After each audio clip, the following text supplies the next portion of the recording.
अस्सलाम वालेकुम व्यूअर्स, कैसे हैं आप? खैरियत से हैं?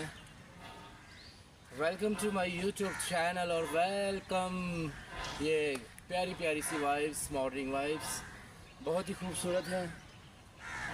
तो जैसे कि रूटीन वाइज आपको पता हमारी रूटीन है, मॉर्निंग वॉक होती है और कुछ थोड़ी बहुत अपने बॉडी को स्ट्रेच वगैरह करने होते हैं, मसल वगैरह, क्योंकि उसके बाद जिम तो जाना ही होता है। लेकिन जिम में वीडियो बनाना बहुत मुश्किल होता है क्योंकि कुछ वहाँ पे दोस्त वगैरह होते हैं, उनको भी कुछ ट्रेनिंग वगैरह देनी होती है। तो इसलिए वीडियो ना, फिर या तो वीडियो बना लें या तो फिर ट्रेनिंग दे लें, दोनों में से एक ही काम हो सकता है। बात बताने का मतलब ये है कि आप ही ना ज़रा सुबह सुबह अपने आप को, जैसे मैं अक्सर आपको कहता हूँ कि अपने आप का ख्याल रखा करें, सुबह सुबह वॉक वगैरह किया करें।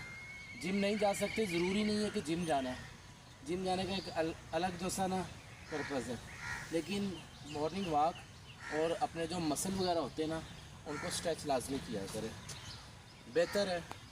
ये बुढ़ापे में आके इन चीज़ों के बेनिफिट पता चलेंगे।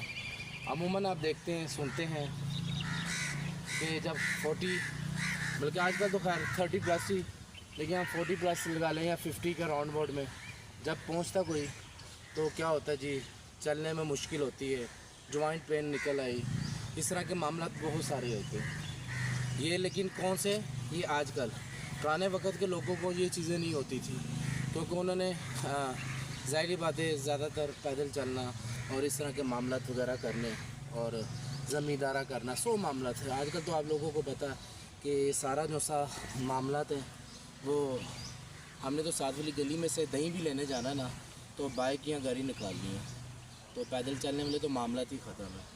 तो इसका मतलब क्या है कि हम अपने आप को डेड कर रहे हैं, अपने मसल्स डेड कर रहे हैं हम। तो ये चीज़ें काफ़ी ना, फिर हमें इन चीज़ों की वजह से ही हमें फिर फ्यूचर में ना जैसे ये प्रॉब्लम्स डिफरेंट किस्म की क्रिएट होती हैं। तो लिहाजा अपने सेहत का ख्याल रखा करें। तो मेरा नंबर भी होता है इधर चैनल पे, तो अगर कोई टिप्स वगैरह चाहिए हो तो हम हाजिर हैं, आपको देंगे डाइट के हवाले से, हर चीज़ के हवाले से कि क्या डाइट यूज़ करनी चाहिए आपको अगर आप वेट लूज़ करना चाहते हैं। अभी मैंने ना पीछे काफ़ी देर से ना, तकरीबन 3 साल मैंने मैं आपको सही बात बताऊं तो मैंने ख़ुद भी ये एक्सरसाइज वगैरह, मॉर्निंग वॉक और जिम वगैरह ना छोड़ ही रखा हुआ था, लीव किया हुआ था। तो उसकी वजह से ना फिर वो उसके साथ साथ मैंने अपनी डाइट भी जो सी ना वो भी ठीक नहीं रखी हुई थी, तो उसकी वजह से ना मेरा जो सा वेट काफ़ी ख़राब हो गया, फ़ैट वगैरह आ गई।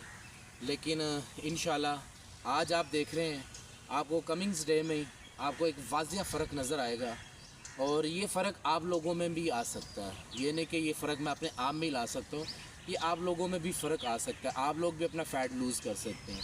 लेकिन उसके लिए कुछ कुर्बानी देनी पड़ती है अपनी, ठीक है ना। एक तो कुर्बानी बकरा ईद आ रही है, वो कुर्बानी है, और ये कुर्बानी होगी आपकी अपनी नींद की कुर्बानी देनी पड़ेगी आपको, अपनी जो आपके चस्के लगे हुए पिज़्ज़े बर्गर ये वो, इन चस्कों की कुर्बानी देनी पड़ेगी, जो कि कुर्बानी तो आपको पता जायज़ ही होती है, हलाल ही होती है, इसलिए कुर्बानी देनी भी चाहिए, वो किसी किस्म की भी हो। तो ये कुर्बानी देंगे तो इसका बेनिफिट ही आपको मिलेगा, क्योंकि ये जो पिज़्ज़े बर्गर शवारमे ये वो आजकल जो आप लोग खा रहे हैं, हम लोग खा रहे हैं, मैं भी खाता हूँ, वैसे कहूँ उनके नहीं, लेकिन अब मैंने सारा कुछ छोड़ दिया। लेकिन असल में तो ये है ज़हर ही है, ठीक है ना। तो इन चीज़ों को अवॉइड करें, आप अपनी सेहत का ख्याल रखें और ये जितने भी हॉस्पिटल बने हुए इनको फ्लॉप करते हैं, इनको बाइकआउट करते हैं आप। इंशाल्लाह आपको ऐसी ऐसी टिप देंगे, ऐसी ऐसी चीज़ें बताएंगे, ऐसी ऐसी बातें बताएंगे। मेरा आपसे वादा है कि आप लोग हॉस्पिटल का मुंह कभी भी नहीं इंशाल्लाह देखेंगे। अल्लाह ताला आप सबको अपने हिफ्ज़-ओ-ईमान में रखे। ओके।